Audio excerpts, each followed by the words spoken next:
Hello बच्चों, देखिए question number 7 exercise 8.1 हमारे चल रही थी। लास्ट क्लास में हमने क्वेश्चन नंबर 6 तक कर लिया था। अब क्वेश्चन नंबर 7 क्या कह रहा है, इफ कोट थीटा इक्वल है 7/8। कोट थीटा की वैल्यू आपके पास 7/8। आपके पास इवेल्यूट करने हैं 2 क्वेश्चंस। एक क्वेश्चन है 1 plus sine theta 1 minus sine theta, और 1 प्लस कोस थीटा और 1 माइनस कोस थीटा, और ये कोट स्क्वायर थीटा। ये तो बड़ा इजी क्वेश्चन है। रीजन है कि अगर कोट थीटा की वैल्यू 7/8 है तो वहां स्क्वायर करना, 7/8 का स्क्वायर करेंगे 49/64 आ जाएगा। बाद में करेंगे उसको। देखो पहले नॉर्मल सी कैलकुलेशन करते हैं क्या है क्या नहीं।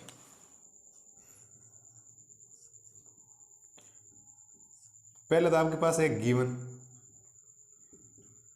गिवन ये है कि ये जो कोट थीटा है वो है आपके पास 7/8, और परपेंडिकुलर अपॉन पाकिस्तान बुक के पास के हिसाब से अगर बात करें तो ये फॉर्मूला बनता है बेस अपॉन परपेंडिकुलर का। कोट थीटा की वैल्यू क्या होती है, बेस अपॉन परपेंडिकुलर। आपको ट्रिक याद होनी चाहिए, ठीक है। तो बनाते हैं ट्राइंगल।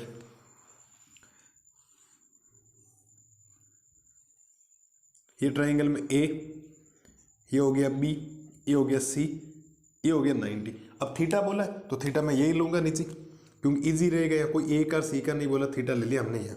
तो थीटा के हिसाब से ये परपेंडिकुलर है, ये हाइपोटेनियस है, और ये क्या है आपका बेस। तो परपेंडिकुलर बेस और हाइपोटेनियस हो गया। और बेस तो आपके पास 7 दे रखा है, तो बेस तो हो गया आपके पास 7, और परपेंडिकुलर कितना 8, तो परपेंडिकुलर हो गया आपके पास 8। हाइपोटेनियस फाइंड करना है तो आप लिखेंगे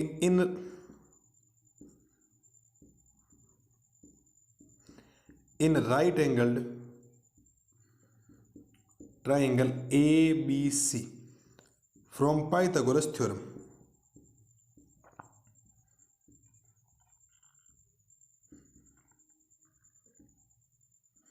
ठीक है, पाइथागोरस थ्योरम क्या कहता है कि हाइपोटेनियस का स्क्वायर इक्वल परपेंडिकुलर का स्क्वायर प्लस बेस का स्क्वायर। तो यहां से हाइपोटेनियस का स्क्वायर इक्वल आएगा, परपेंडिकुलर है 8 का स्क्वायर, तो आप लिखेंगे 8 का स्क्वायर प्लस बेस 7 का स्क्वायर। ठीक है, हाइपोटेनियस की वैल्यू आएगी आपके पास 8 का स्क्वायर कितना होता है, 8 का स्क्वायर होता है 64, प्लस इसका स्क्वायर होता है 49।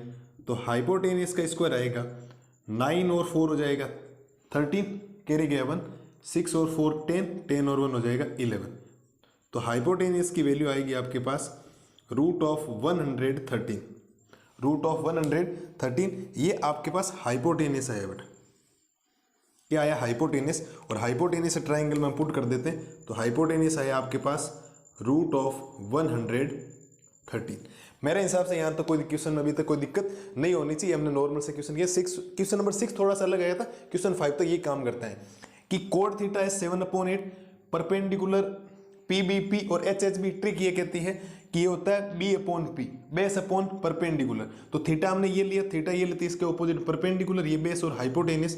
तो बेस तो है आपके पास 7, परपेंडिकुलर है 8, तो हाइपोटेनियस चाहिए। तो इन राइट एंगल ट्राइंगल हमने पाइथागोरस थ्योरम लगाया। पाइथागोरस थ्योरम ये कहता है हाइपोटेनियस का स्क्वायर इक्वल परपेंडिकुलर का स्क्वायर प्लस बेस का स्क्वायर। तो हाइपोटेनियस स्क्वायर इक्वल 8 का स्क्वायर, क्योंकि परपेंडिकुलर प्लस बेस यानी 7 का स्क्वायर। 8 का स्क्वायर 64, 7 का स्क्वायर 49, दोनों को ऐड किया 113। इसको रटेगा इधर क्या लगेगा, स्क्वायर रूट। प्लस माइनस नहीं लगेगा, बिकॉज जो भी ट्राइंगल की साइड है वो तो पॉजिटिव होगी, नेगेटिव साइड थोड़ी हो सकती। हम ये ओनली फॉर क्या ले रहे हैं, पॉजिटिव ले रहे हैं। और हर बार ये यूनिट्स में आ रही है। अब सेंटीमीटर है, मीटर है, तो यूनिट्स यहाँ लगाने की जरूरत आपको नहीं। ऐसे बुक वाले ने के भी लगाया पीछे, तो के वगैरह यहाँ आपको नहीं लगाने। अब एक बात बताओ, एक तो आपको ये साइन थीटा चाहिए, एक कोस थीटा चाहिए। अगर फर्स्ट क्वेश्चन निकालना है तो मैं पहले काम करता हूं, साइन थीटा और कोस थीटा की वैल्यू फाइंड कर लेता हूं। किसकी value, sine theta. Sine theta होता है perpendicular upon hypotenuse. Sine theta क्या होता है, परपेंडिकुलर अपॉन हाइपोटेनियस। ठीक है, परपेंडिकुलर अपॉन हाइपोटेनियस क्यों होता है, आपको ट्रिक पता होनी चाहिए। और परपेंडिकुलर है आपके पास 8 अपॉन हाइपोटेनियस है √113। और नीचे अब जब आप कहोगे तो कोस थीटा की वैल्यू आपको चाहिए, तो कोस थीटा इक्वल में होता है बेस अपॉन हाइपोटेनियस। तो बेस है आपके पास 7 और हाइपोटेनियस है आपके पास 100 √113। तो ये आपने निकाला है साइन थीटा और ये आपने निकाला है कोस थीटा। मेरे हिसाब से कोई दिक्कत नहीं होनी चाहिए। हमने साइन और कोस फाइंड कर ली। अब हम क्वेश्चन नंबर फर्स्ट को करते हैं सोल्व। ठीक है, इजी वे में ध्यान रखना, थोड़ा सा कैलकुलेशन का ध्यान रखना। क्वेश्चन नंबर फर्स्ट क्या कह रहा है, मुझे वैल्यू निकालनी है 1 प्लस साइन थीटा और 1 माइनस साइन थीटा अपॉन में 1 प्लस कोस थीटा और 1 माइनस कोस थीटा। आपके दिमाग में दो बातें आएगी यहां से।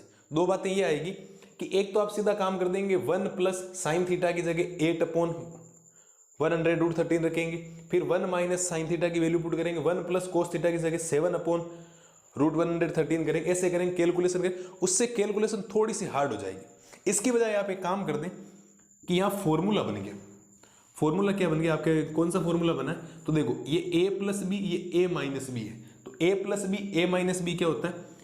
ए square minus B square, A square minus B square. अभी मैं फॉर्मूला भी लिख दूं। देखो आप देखो ध्यान से, भैया आपके पास a प्लस बी है, ये वैल्यू है आपके पास a माइनस बी।